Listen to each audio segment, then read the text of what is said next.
Ashley Rodriguez is a powerful intuitive and a dedicated student and practitioner in bodywork, energy work, shamanism, and the magic of the womb.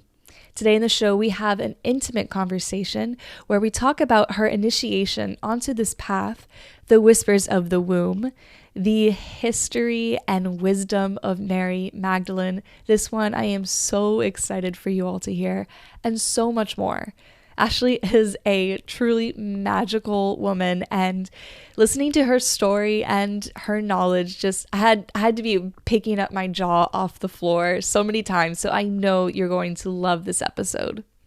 Highlights from this episode: Ashley's initiations into owning her psychic gifts and releasing old religious-based fears, her experience as a clairsentient and how she clears out her energy, the story of her first period, one of the most magical stories I have heard yet, the ways a woman can clear her womb, the whispers of menstrual blood, mythology around it, and what your own menstrual blood may be trying to tell you, and the wisdom and history of Mary Magdalene.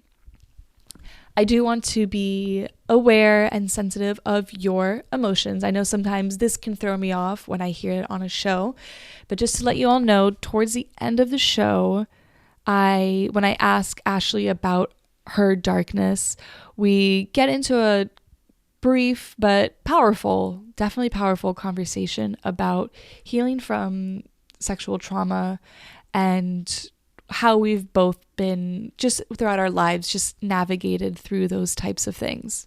This is also your reminder that this podcast is for the sole purpose of entertainment. There is no attempt in diagnosing or, demanding or suggesting as to how a woman should be living their life. Ashley is a podcaster herself. She has an amazing podcast called Alma Talks on Spotify, and you can find all of her information in the show notes. I am just so excited for you all to hear this conversation. I learned so much, especially as a girl who grew up Catholic, and I just felt very alone. So it's really cool to hear someone else's story of their own awakening and how they navigated through it. Even hearing someone's period story, it's just feels like such a cozy campfire talk. All right, I'm done talking now. I'm gonna let you get into it.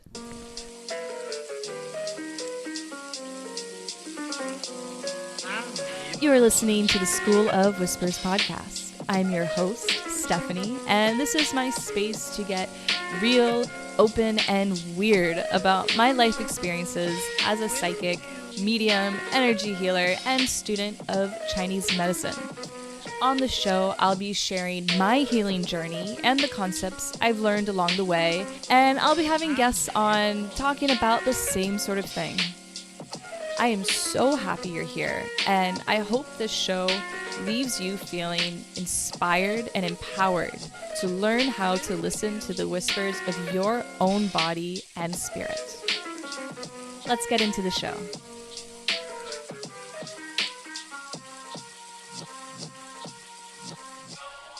Ashley, welcome to the show. I'm so happy that you're here. I'm so grateful that you're patient for this part 2 introduction. Yes. But yes, as before I interrupted you, you were giving your introduction on who you are, what your titles are, and I want to throw in what you stand for before we really get into the topic here. I love that. I love what you stand for, because sometimes we get so lost in what title do I want to put on myself or whatever. But I love just what do I stand for? Because I feel like that shows more of my purpose behind my drive, behind the things that I want to learn, the things that I want to do. Anyways, but I'm already getting into it. But I feel like how I was saying before, I'm a little bit of a jack of all trades in true Gemini nature, right? In true manifesting generator nature, whatever you resonate with. But so my name is Ashley Rodriguez. I am an intuitive first and foremost. I am Latina light worker. I do womb clearance and activations. I am a Reiki master. I'm a licensed massage therapist. I am a certified sound therapist. I am a New Earth medicine woman graduate. I'm a womb practitioner. And as far as what I stand for, I just stand for women being in their authenticity and being able to express themselves truly and show their true rage and their true beauty in all aspects. Wow. That's beautiful. Wow. The Mhm. true rage and the true beauty being in the same spoken sentence container there. You don't really hear that a lot, Mhm. but it's so related. What what what guided you to want to be of service to the feminine specifically? The feminine specifically. So the first thing that comes to mind is the fact that I am an oldest sister of three, and I have two younger sisters, plus my mother and my father. And I feel like, long story short, the reason why I want to stand for the feminine specifically is because I feel like women are not allowed to be very assertive or very aggressive in quotation marks, or very leaderish-y, right? Or if I can't make remarks, I can't give sass, I can give my opinion. And this isn't everybody's experience, but for me it was. And I am definitely my father's daughter, and I am just a female version of him. I'm just as assertive. I am just as angry with it. I am just as sassy, and I'm just as influential as he's ever been. So I just wanted to have an equal playing field. And I think that's really the root of all of this. Gotcha. I see.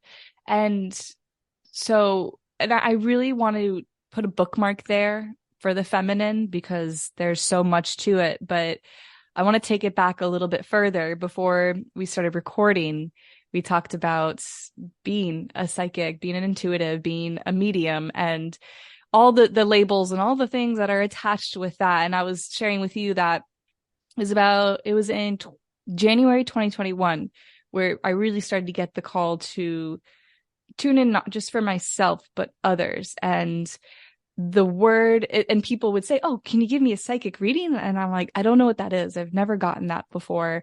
And they would, my friends would just tell me, "Okay, well, this is what psychics do. Do you think you can do that?" And I said, "I'll give it a shot."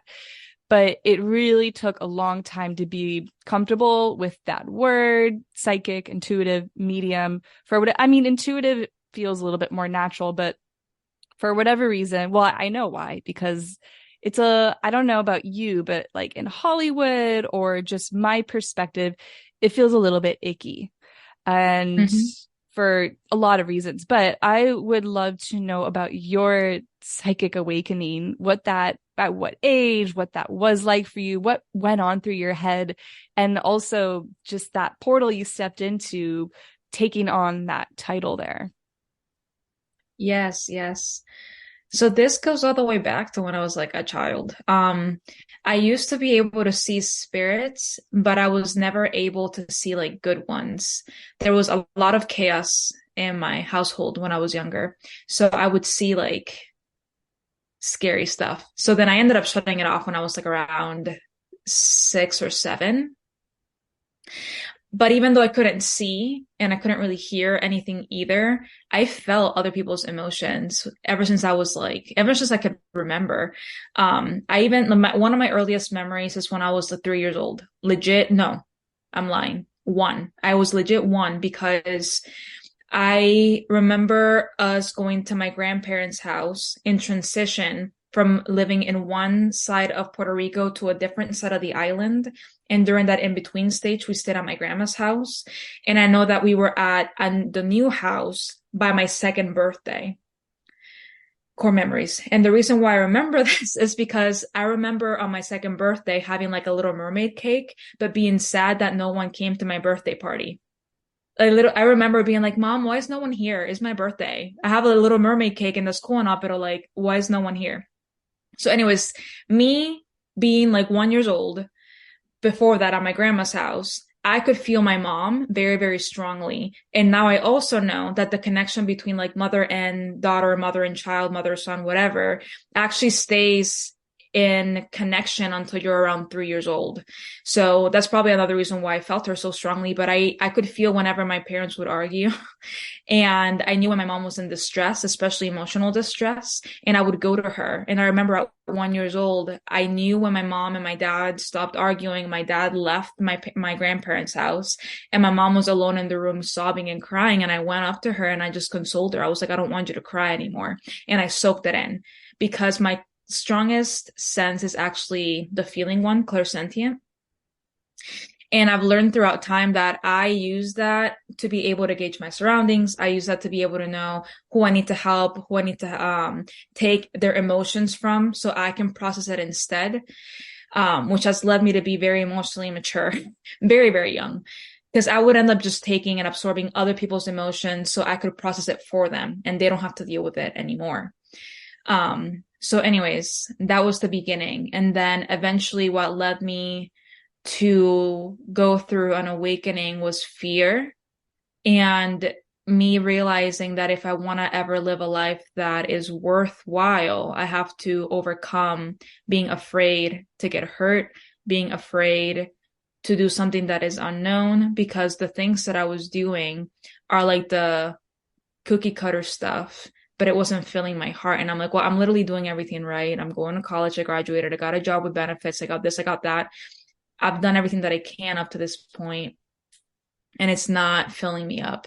So my legitimate spiritual awakening happened when I was 22, 23. It was before COVID. And I started it because I was supporting a friend that had crystals. She would sell crystal necklaces and bracelets and anklets and waist beads just to support herself through college. And at this point, were you in a corporate job? Yes. Okay. At this point, I had just graduated college and I was in a corporate job. My friend was still in college, and I bought a couple of necklaces for her to support her business. I got a clear quartz and a rose quartz. I put the clear quartz, and within a week, my energy shifted. Because I'm clairsentient, so it's like it's easy for me to just feel the energy. You're a crystal yourself. Yes. Oh my God. Yes. Yes.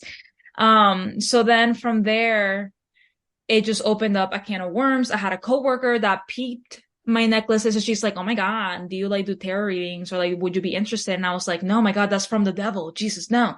So then I ended up like, she ended up bringing a tarot deck. And she like pulled cards, and I was like, this is actually kind of cool. She's like, I know this woman that's amazing at card readings. You should go check her out. So I did. It was the best thing in my life. Oh my God, it was the best day. Like I walked in so heavy and I left so like nice. And it's not at all like how it's portrayed on social media or movies, is better said. Like how you mentioned, a lot of the things that we know about psychics is what we see in movies, and that's not at all what psychics are. So that was, I think, my first step, and that just opened up a lot of other beautiful stuff, I guess. So as a clairsentient individual who's a healer, how do you transmute that right now? Because, you know, those things they're coming through, and you're a crystal yourself, but, you know, crystals need other crystals and they need the moon to be recharged. So what are your practices to help with energetic hygiene? Yes. So one of my favorite things is flower essences. So this, for me, the moment I put it under my tongue, this is a flower essence for compassion, and it has like, it's made with honey. There's alcohol. There's also rose on here. There is hollyhock. Anyways, I buy different essences depending on what I feel like I need in the moment. And this one's just to soften my heart, whatever. Anyways, that's one thing that I use, and I use it throughout the day, and it already like automatically makes my heart feel better. Something else that I do is I carry Florida water, or white sage or Palo Santo with me in a spray bottle everywhere that I go, literally everywhere. At my job as well as at my home.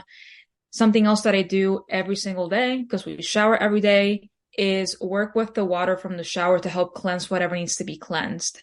I also, while I'm showering, clear my womb with my hands with the water to let it all wash off, and with soap as well. I try to bless my soap as well to just make sure that it takes everything out.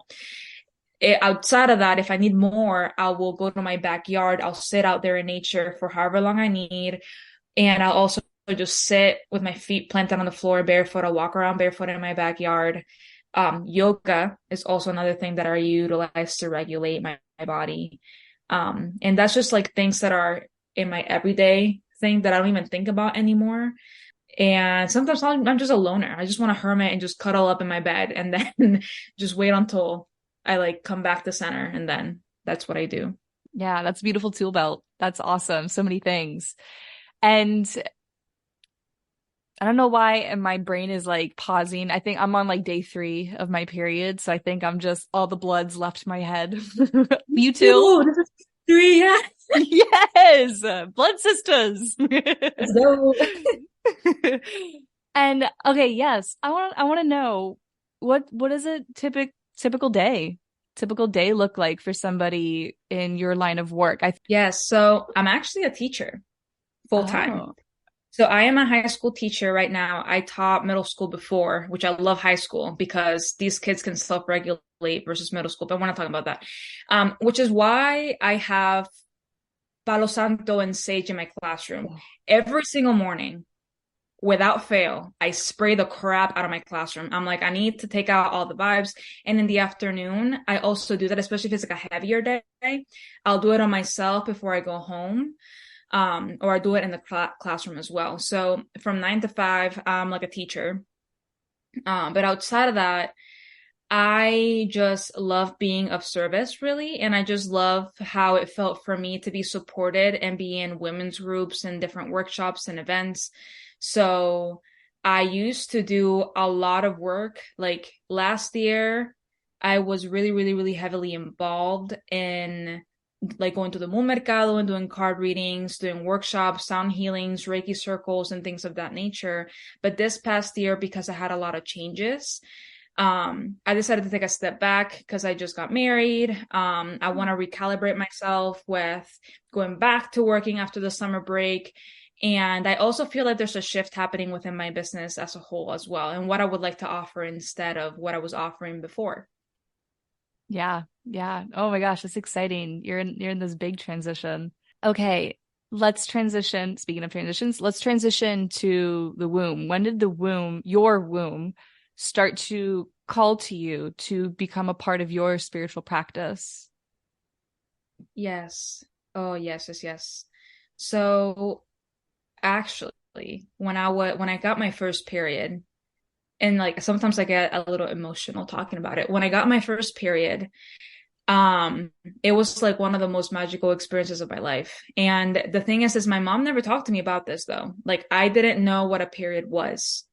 But the reason why it was magical for me was because when I got my first period, I was about 9 years old. So I was a little young. And I remember it like if it was a couple years ago, I was at a pool at nighttime because my parents went to visit one of their friends that lived in an apartment complex with a pool, and I went with them because I was a child, so they took me everywhere with them. And we went to the pool for whatever reason. No one was in the pool. I don't know why we went to the pool. We all just went to the pool. They were probably being shown what the pool looked like. And I remember I had stopped by the wall because I was like, I felt a little weird, but I was still near my parents. I was still near adults. And I stopped by the wall and I just looked at the sky and I went into like a trance. Like I left my body, but I didn't. I was in like a different universe.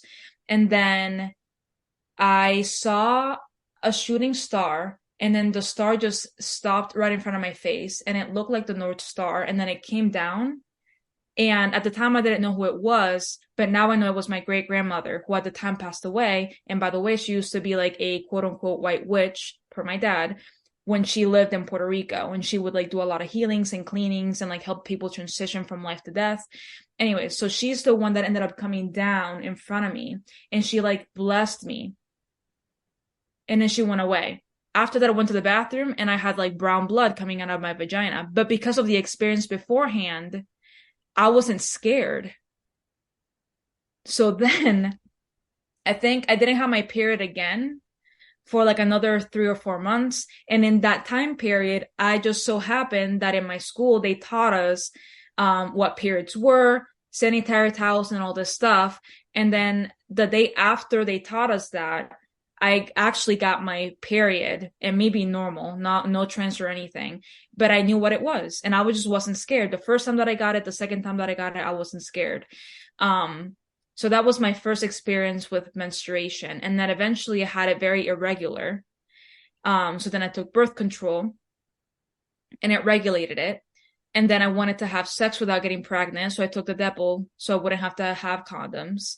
And then I didn't have a period at all. And then I had a friend that was she's very about her body and her health. And she's like, it's not normal for you to not have a period, Ashley.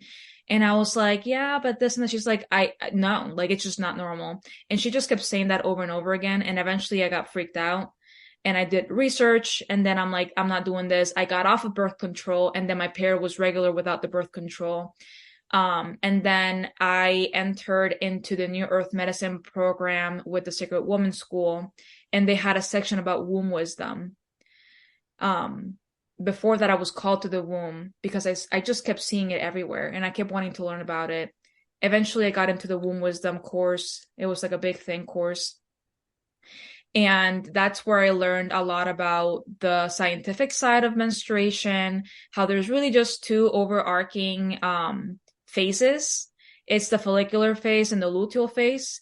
So I learned that, and then I learned about just the energetic side of it as well. Like if you have pink blood that comes out at the beginning of the period, how that means that you need to nourish your body. If it's very brown at the beginning, that means that you need to move your body in this like stagnation.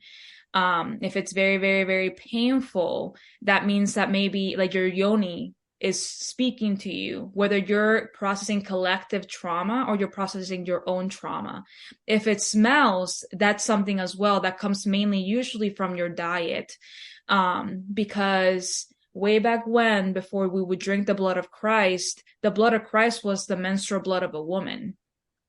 It didn't smell, it didn't taste weird. We would be able to do it. So it's like, it's supposed to be at that level of cleanness, of purity, of nutrition, because menstruation has a bunch of electrolytes that nourish the earth as well. So, yes, that's my path to menstruation, or womb wisdom, I guess. Whoa, that is just the furthest that I ever could have possibly imagined that anyone's first period could have been. It was, I've talked about this on the show before, but my first period was like humiliating and isolating and difficult. I was like 13, and it's been a long time. It's been a long road, a really long road. And actually what you're saying about the pain, I stopped birth control in 2020 at the very end. And once I became regular, the summer of 2021, the pain set in, and the most excruciating pain I've ever felt in my whole life, feeling like I'm either going to pass out or throw up, and every month being traumatized. And then as I get closer, being afraid, where am I going to end up when my period comes? Because I can't drive like this. I'm fetal position, trying to figure out how to not, lose my shit. And after a while, I realized, oh, my body's talking. What is my body saying? What lifestyle changes do I have to make? And blah, blah, blah. And at the end of the day, it didn't matter what I did with my lifestyle. It was ancestral. And I ended up going to Peru to do a dieta around it. And I remember at one point, one night, I had a lot of pressure in my womb space, but then it was kind of more in my bladder. And I was thinking, do I have a UTI? Like ayahuasca, do I have a UTI? And ayahuasca was like, yeah, you got a UTI, but it's different. You're untangling tethered information. And by the third ceremony, I got my period right after it finished. And so I kind of just realized that I had to untangle that trauma, that the women in my line. And since then, no pain, a little discomfort, but there's no pain to my period whatsoever. So that's just the energetics. I didn't know that. I didn't know that at all. Yeah. It's fascinating how much our womb stores, because it's literally like a little black hole. And I love how now we know that the black hole absorbs everything in its surroundings, but also from the other side, it spouts out new stars. Mm. So it's like our womb works in the same way where whether we're conscious or not, as people that have a womb space, we absorb our surroundings and we absorb everything. And whatever is not processed beforehand gets passed down to us. And when we're in the womb space, we felt everything that our mother felt and all of the traumas that she doesn't deal with and she cannot process, we end up carrying with us. And to take it a step further, we can say that as well as from our grandmother, because technically, when our grandmother had or was pregnant with our mom was being developed as a woman with all of the eggs she was ever going to have, and we're one of our mom's eggs. So, anyways, we can take it all the way back to our grandma. So regardless of that, it's a space that absorbs a lot just from ourselves and from our ancestry.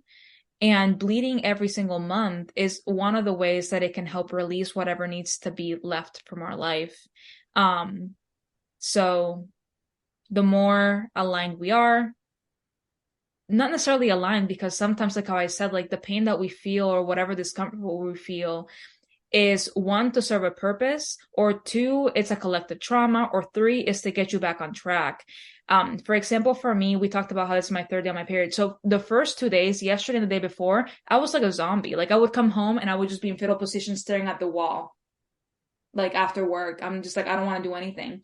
And I realized today that I needed that space so I could have like downloads today. So like a bunch of shit came in while I'm teaching, but still like a bunch of shit came in. They were taking quizzes today, so it didn't matter. So anyways, everything serves its purpose, and our womb space is very sacred.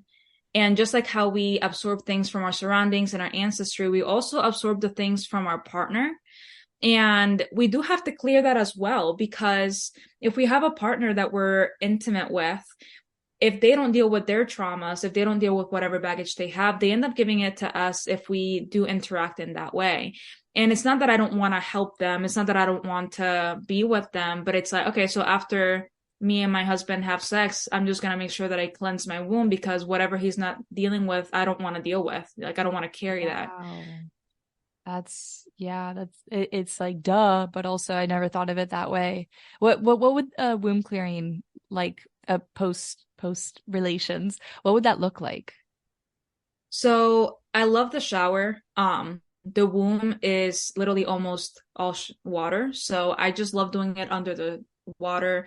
And what I do is that it's very simple, actually. So one, I center myself, and then I look at the the shower, and then the water from I don't know if you're going to see this, but the water just goes straight to my stomach. I just got to make sure that it goes straight to my stomach, and I let it wash. I take whatever hand I feel like, and I go looking at my stomach. I go towards the left. So this is the left for me when I'm looking at it down. So I just do left circles to clear, and then I just push down. And left circles, just push left down. to loosen, like lefty loosey. Yes. And then whenever I feel like this is good, sometimes I literally push. Like I feel like I'm pushing and I'm birthing it out. Sometimes it's that intense. Other times it's just, I just need to do circles and I'm good. After that, to like activate it, I just do it the right way. So righty tighty, righty, I'm putting in love, I'm putting in beauty. Sometimes I sing to my womb after I've cleaned it, so that way I can just make sure that there's like beautiful sprinkles, because again, it absorbs its surroundings. It needs something in there. So once we clear, it's a void, it's a vortex, it's gonna need something else. So then I end up wanting to make sure that I sing to it, I visualize something beautiful in there, I activate it. So yeah. This is all such rich information that I didn't know I needed. Did they ever discuss, and not like just while we're on the topic of sex, I'm curious, did they ever discuss about, because I've heard somebody say, I went to Envision Festival back in 2019. That was probably my first awakening of energy, and oh God, it just blasted me open. But we went to the red tent, and at the red tent, there was this woman there. Yeah, they had a red tent there. It was so cool. And this woman was talking about, she was like, just so you ladies know, because we were just talking about the cycle and how a man can support his woman through the cycle and blah, blah, blah. And she goes, just so you all know, sex or oral sex on your period is blood magic. So be aware of who you're doing it with. And that was kind of it. That was that. And I've always been so curious to learn more. It's always in the back of my head. So did they discuss any of that in your trainings? That specifically, no, Okay, not but the what blood. do you know about it? But what I do know is that um, having sex on your period is one of the most empowering things that you can do as a woman, especially on the first couple of days, because you can't get pregnant. The only time that you would get pregnant is like if you do it towards the end of your period and then you ovulate early, then yes, you can get pregnant. But like usually when a woman has sex during her period, it's for self-pleasure. It's to be elevated as a priestess. And women would do that as a ritual just because they knew, like, I don't have to worry about getting pregnant and having to become a mother. I'm doing this just for my own power. And I'm pretty sure that as well, it was a select type of man that would be allowed to do this with a woman. And men had to be just as sacred as a woman would be to be able to partake in this activity. So that is what I know about it. Mm-hmm. Now, I do want to say, like, for me, for example, there was a time that I would have sex during my period. And I don't anymore because I don't think I was treating it the way that it needed to be treated. So therefore, I ended up getting pain when I would have sex on my period. So then I just stopped. And I am reading about it. I'm reading about mythology because in mythology, ancient priestesses would do this. Like Inanna is one of the beautiful examples. Like she has done sex on her period, and there's like mythology around that as well, stories around that. But yeah, so I just want to put that out there. Like for me, I did have pain a couple times, so I just kind of like stopped. But yeah.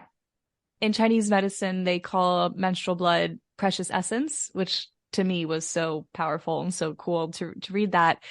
And they say that sex in your period, just to be careful because it can cause more bleeding than normal and drain your precious essence. And I think to them, you're supposed to, hold that essence. And I wonder the rituals around in Chinese medicine that aren't spoken around menstrual blood because precious essence. There has to have been some sort of ritual with something that was referred to as that, but that's me there. Speaking of mythology and all of that, I've been feeling really called in this conversation to ask you, who are some guides that deities, whatever you want to call it, that you've worked with on your path, this big awakened path?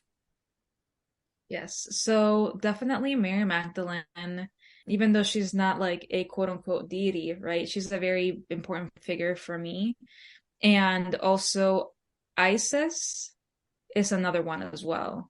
That's been very a part of my life. And my theory is that honestly, Mary Magdalene is also Isis, but that's that's another thing, I guess. But I think those are the two main ones. Okay. And you mentioned earlier how in Catholicism, drinking the blood of Christ before it was the blood of the woman. Can you touch a little bit more if you have more information on that? Yes. So I love how you talked about how the traditional Chinese medicine is a pure essence when they speak about menstrual blood, because, like how I had mentioned, the blood has a bunch of nutrients within them, which is why you see people offering their menstrual blood to plants, to the earth. And then there's this saying that the moment that women stop bleeding onto the earth is when war started because the earth needs blood to be able to nourish itself. Ooh. Um, yeah. But I just know that the blood of Christ is just you being in a pure love frequency. And Christ was not referred to just for Jesus, because before Jesus was born, there was still Christ out there walking around, being in the purity of Christ. And Christ just meant that you have been anointed into this, which is what Mary Magdalene did in the Bible. She anointed Jesus and then he became the Christ. But anyways, so to drink the blood of menstruation, it was done very, very, very carefully and specifically for ritual because it was pure. It was something that you would do to purify yourself, to cleanse yourself, to nourish yourself, to connect yourself to source, because whatever we're leaving from our body is opening us up to that other side of the veil. And honestly, that's to the extent that I know of it as well. So That's incredible. There's so much around the transition from paganism or indigenous religions to Catholicism where women were at the center and all of a sudden they were like I remember hearing once that the symbol for fertility, women's fertility was the goat. Now all of a sudden the goat is Satan. And it's mhm. just all this demonizing of females being at the center of, I mean, a being who were meant to be the portal between the two worlds. And I remember hearing once somebody say that men have to work at their spirituality. Women are born spiritual. Like we're born as the womb, as the portal. We're all these things without having to try that hard. It's incredible. And transitioning there, fucking Catholicism. What's up with that? No. So talking about symbols, actually, you know how in Catholicism the little fish symbol is Hmm. like Jesus? Yeah. Um, that is supposed to represent like feminine wisdom, feminine divinity, because there was a lineage of women that were like the mermaids, they were the sirens, they were the dolphins. Um, so that little symbol of the fish, not only is it like a little yoni, it's also a symbol of a lineage of mermaids from like priestesses. Um, and the same thing with the cross. I read about the cross and how the cross was also a different symbol for the divine feminine that then Jesus took over. Not Jesus. Jesus didn't take it over. It wasn't Yeah. his fault.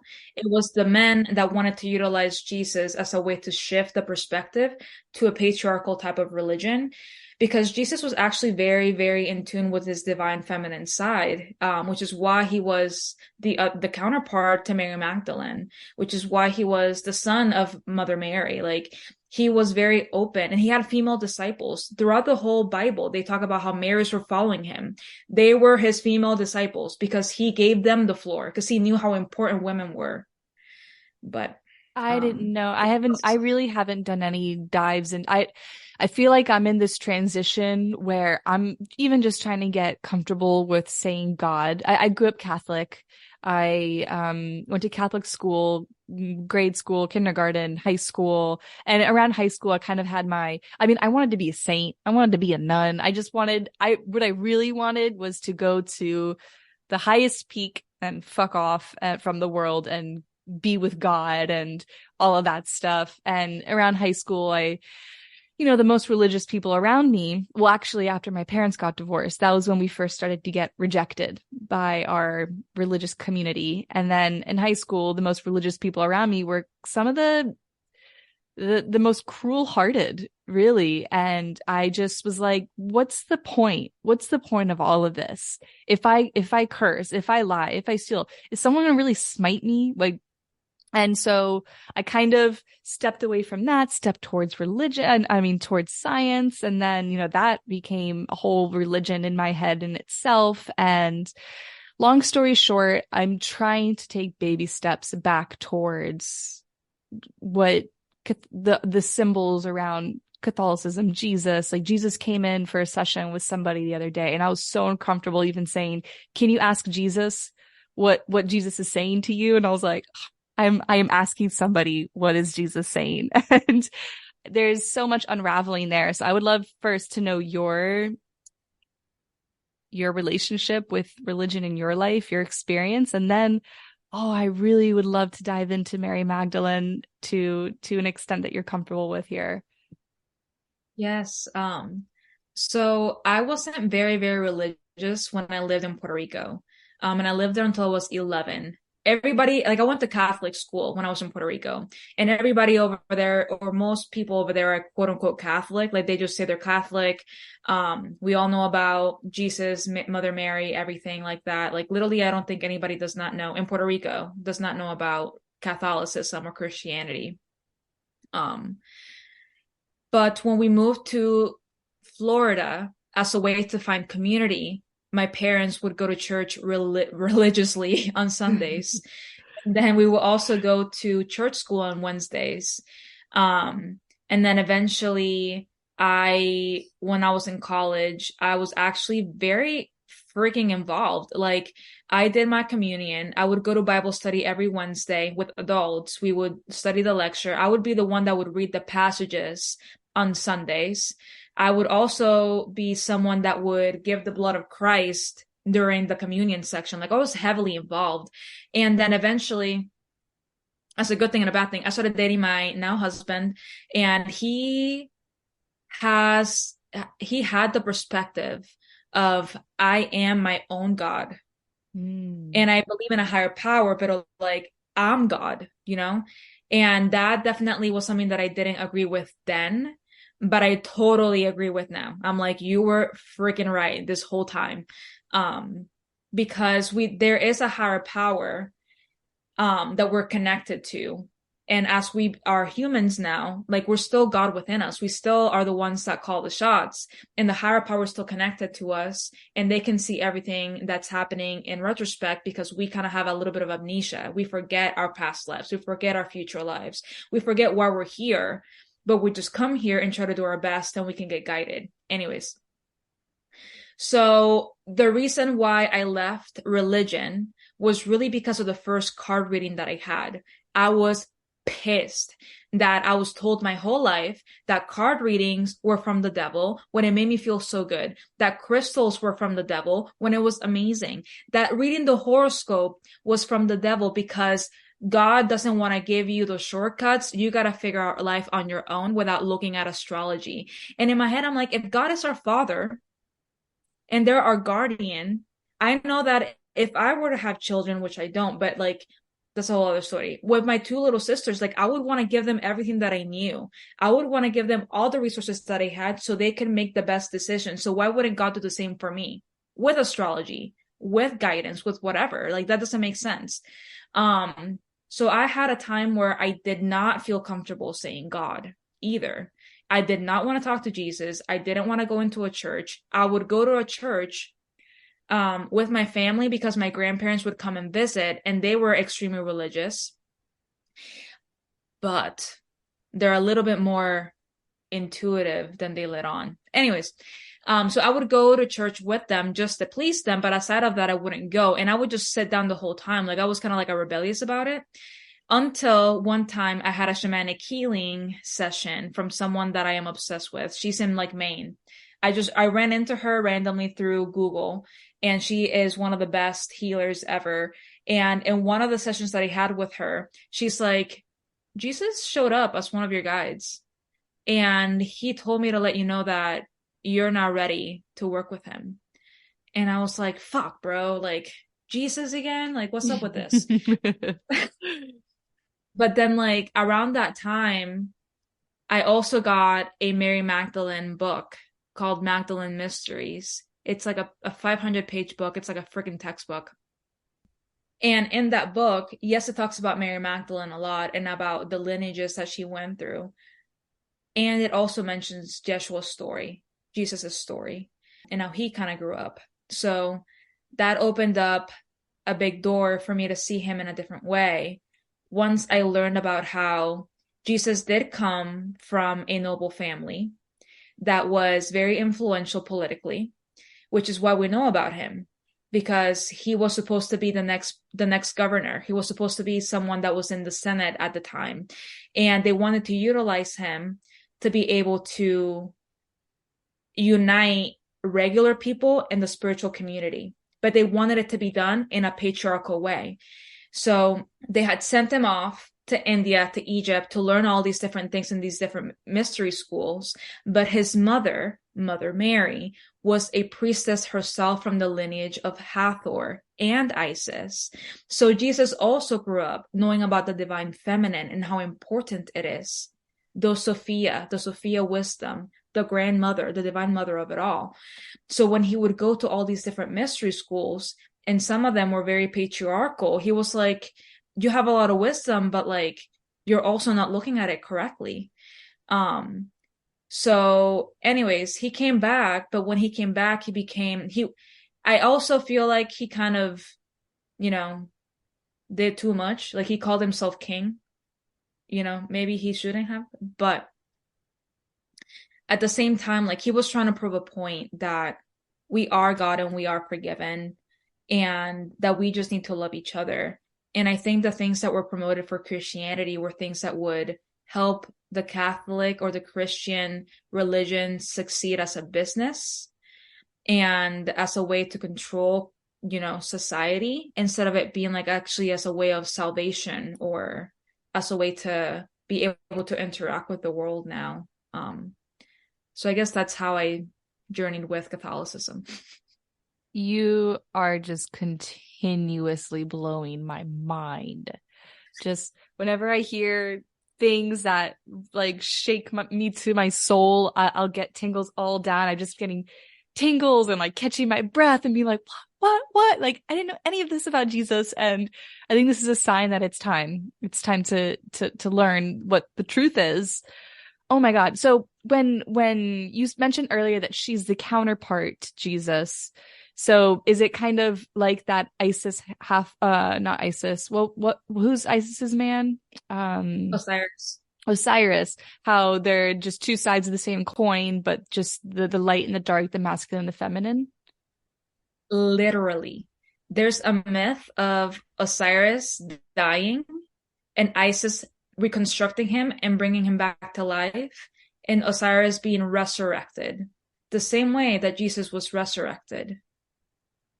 So that is one of the reasons why I believe that Mary Magdalene is also Isis, because the same story between Isis and Osiris is very similar, maybe not copy paste, but very similar to what Mary Magdalene and Jesus kind of like went through. I mean, she's the one that saw him resurrected out of the cave. That I Yes. remember.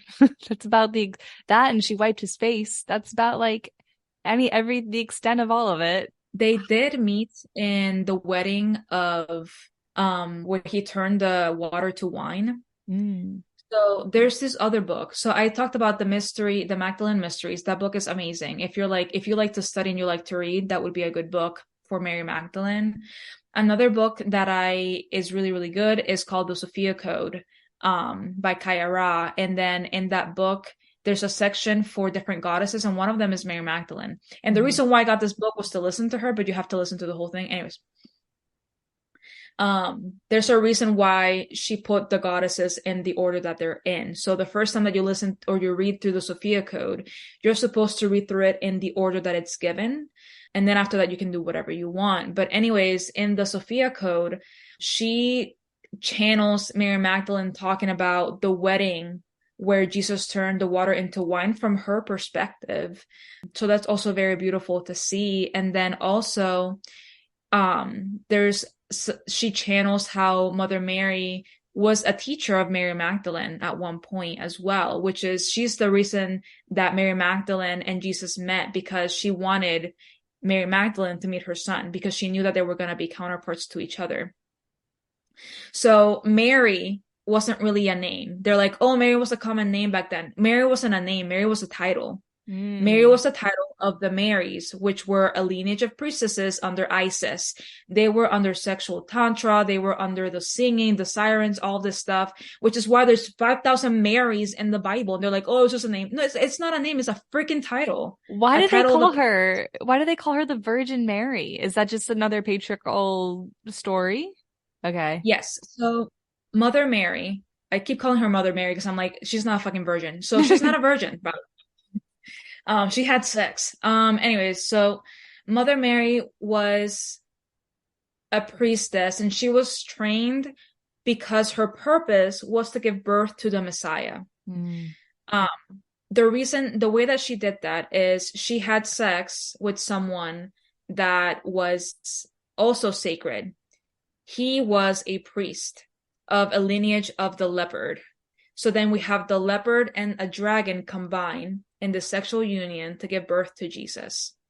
So in this sacred ritual, they knew that they were going to meet for the purpose of creating a Messiah, but that they weren't going to get married or be together. It was just to create them. So it's like they got the best of the best in one lineage of the divine feminine, the best of the best in the lineage of the divine masculine, and they came together to bring Jesus, which is why he was such a beautiful pillar that could provide the strength and the foundation to give women the space to speak and share their wisdom, which they don't talk about that in the Bible, but he did. He opened up the space for Mary Magdalene to also share her teachings and her healing with the community. But anyways, so yeah, Mother Mary had sex and they married her off with Joseph, who was someone that was rich, that was noble. And they say he was a carpenter. Okay, but like he was a political influence at the time as well, which is why they married him to Mary Magdalene. So that way the son that they could have could merge the political side, the society, and the spiritual side, could merge everything together. You mean married him to Mother Mary, not Mary Magdalene? Yes. Yeah. Sorry. Thank That's you. okay. I was clarifying for listeners. Thank you. Thank you. So yeah, so she got married to him. And, they say, or they put this story of like, oh, she was going to get hit with rocks and killed, because she had sex with somebody else. And that is true. If a woman would have had sex out of wedlock, if a woman would have had sex with someone that's not their husband, they would have been stoned to death. That is true. The only time they would not have been stoned to death is if the woman was a part of a sacred ritual, not because the egg or the sperm of God came down and was given to her. No, it was because they knew that she had sex in a ritualistic way. Because even though it was still patriarchal, the feminine hadn't fallen completely just yet. There were still lineages of priestesses, and they had to respect that. They just twisted it. They twisted it for propaganda purposes for them to regain the power. So yeah. Wow, wow, wow, wow, wow.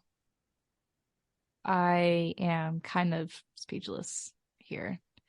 Earlier, when you were talking about your awakening from Catholicism and the anger in your voice, I want to say thank you for that, because it's like an empowering anger, and I feel like it also felt clarifying for me as well. There was just something in it, and I'm kind of it's like a feeling of betrayal, because our whole lives it's no blasphemy, don't you dare claim to be anywhere near the caliber of Jesus and God and all these priestly men and holy men and all this poppycock that's just set up to make us feel as far away as possible from who we really are, especially as women.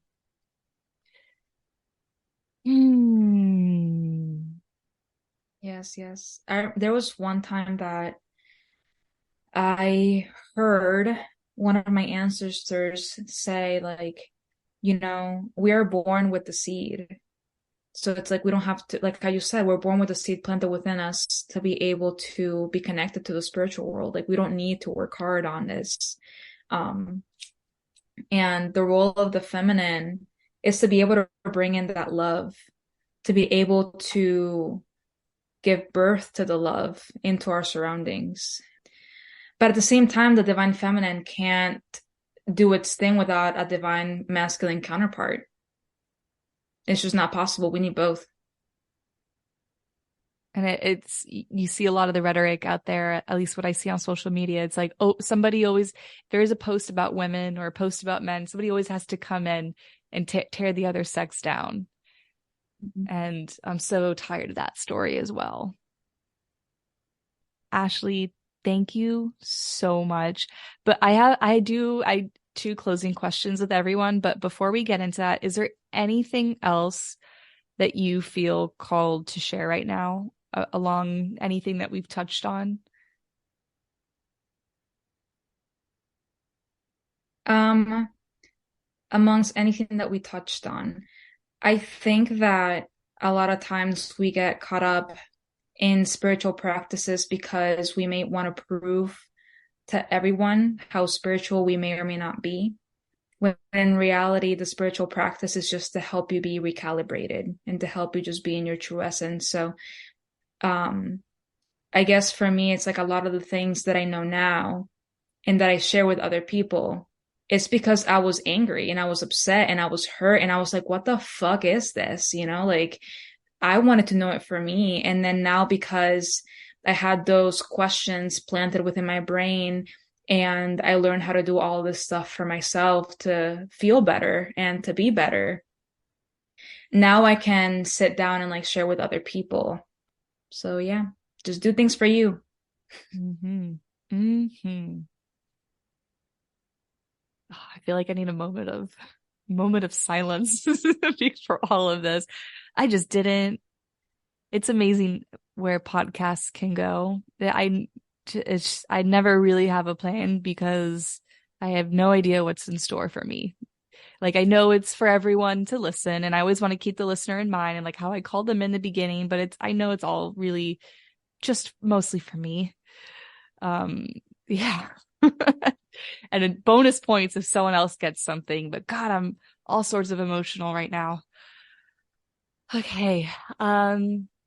So one of my closing questions is, and you can share this to whatever depth or non-depth, whatever that you feel comfortable with, but I always ask if you feel called to share about a darkness that you have either recently found yourself on the other side of or are currently moving through that you feel called to, to be heard right now. Oof, that's a good one. So a darkness that I'm either on the other side of or I'm currently moving through. There's definitely one that I am moving through, which is why I have learned so much about the womb. And it's how to be able to ignite myself better sexually. Not only is it to balance my hormones, but also like I just feel like my libido is pretty low. And I've gotten healing sessions for it as well, like past life regressions and stuff. And like, if you believe into that and that stuff, like I definitely do. I had markings. I still do actually. I have markings on my hips. And when I had a healing session, the healer let me know that the reason why I have markings on my hips is because that is where my chastity belt was in my past life. So then I had to clear all that. And it's just kind of like I'm still working through that. And a part of it is learning how to honor my womb and kind of clear my womb. Not obviously, but sadly, I've also had sexual traumas in my past as well, from when I was like 6 years old, again, when I was in college. So it's just kind of like also clearing that and like, how can I take away the shame, and the guilt that I felt then? Because some of the things that I went through, which maybe this might help someone, maybe it doesn't, but it's definitely something that I've realized that I'm like, damn, a lot like in one of the instances when I was 6 years old, even though I knew that it was wrong, I still felt pleasure at the same time that I felt, hurt. So it's kind of like, it's that very paradoxical feeling that it's just kind of like, I have to sit with that and know how to process both sides. So it's like, that's something that is dark, very dark, I guess, that I'm kind of still working through. And that's another reason that's brought me to all of this stuff regarding the womb. Thank you so much for sharing that. I've never shared anything about my past traumas and all that regarding this on the podcast before, and I don't plan on getting into it, but I remember a friend said to me once, because it was really haunting me, the past and along these lines. And my friend said to me, because she was repeatedly sexually abused by her father, and she said, Steph, when you're a child, nobody, like when you're abused, looking back, nobody says like, yeah, that felt good. Like getting abused feels good, but you're a child. You have no context. All you know is what the physiological feeling is. And it's when she said that, it set me free. Like it Mm. set so much of that shame and that self-loathing. It just unlocked the door to that. So yeah. Ooh, yeah. Thank you. Thank you, Ash, for sharing that. Yeah, please. And thank you for saying that because that also is something that I can sit with too and just kind of let it marinate. Yeah. Yeah, I touched on it in a podcast in working with my inner child, because it was from that conversation that I tried to start working with my inner child, and I realized that I don't remember any much of it at all, the abuse, and I don't know who, but not that it matters. Although it does fuck with my head a little bit, but I remember trying to work with little Steph, and little Steph being like, I want nothing to do with you. And I'm like, what? That's not how inner child work goes. You're supposed to hug me back. We're supposed to play and do things. Like, you're supposed to tell me what you want to do. And I had to go deeper and deeper. And then I realized that I saw myself as the abuser, because there was, physiological pleasure, right? So because I had no face, and I still don't have any face, I used my own face. I blamed Oh, myself. So, I I, mean, yeah, me and inner child, we're good now, but my God, the road to getting her to trust me was a long one. yeah, I just got chills. Wow, that's very, very powerful. Mm. Mm. Okay. And this isn't going to be a graceful transition at all, but the final closing question is, um, because food therapy is a huge piece of who I am, and I think that yes, there's books on it and there's classes you can take, but I think the best way to learn about healing foods is through community and conversation. So I would love to know, on your journey, what has been like a healing food or a meal that you feel called to share for the fam here. For me, it's bananas. Bananas. Yes. So I used to be obsessed with bananas when I was younger until I had my traumatic experience when I was 6, and then I stopped eating bananas.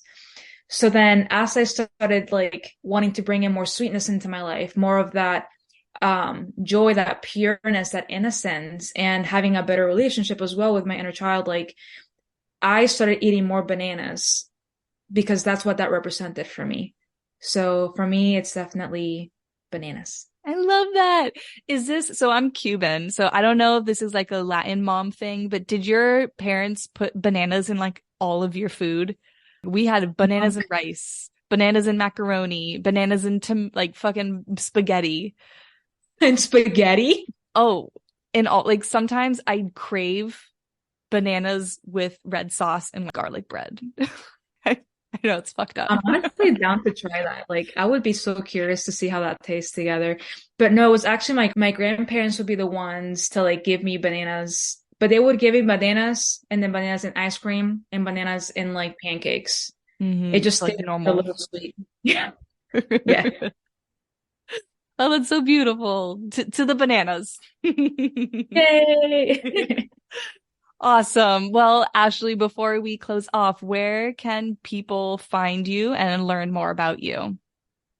Yes. So, my spiritual page is Vibes del Alma on Instagram. It is at Vibes, so Vibes, and then Del Alma is spelled Delalma. So that's definitely where you can find the most about me. I like how I had mentioned with you before. I also have a podcast, but it's under construction. I am changing it to fit a vision that I'm going to have with my sister. So that's pretty exciting. But anything and everything about me is pretty much on Vibes del Alma anyway. So that's, I guess, my main source in Instagram. And I highly recommend you guys check out her podcast. You have so many awesome topics, and this podcast here is a testament to the rabbit holes that you can get into while listening to Ashley speak. Yes. Well, this was so beautiful. I am so, so grateful that we made this happen. Before we do the big sign off, is there anything else that you're feeling called to speak, or do you feel everything has been sufficient here? One more thing. Emotions. Because a lot of the things that have led me to where I'm at is because I either feel a good emotion or a bad one. So I say that you definitely sit with your emotions and try to figure out what they're trying to tell you, whether it's anger, sadness, rage, or even happiness. Let it guide you. That's it. Amen. Amen. Mhm. Thank you so much for listening to this episode. If you enjoyed it, please make sure to share with a friend, subscribe, and leave your review. If you would like to work with Ashley, your reminder, all of her information, including her podcast, her YouTube, her Instagram, will be found in the show notes. If you would like to work with me, you can find my information in the show notes as well. Sending you my love.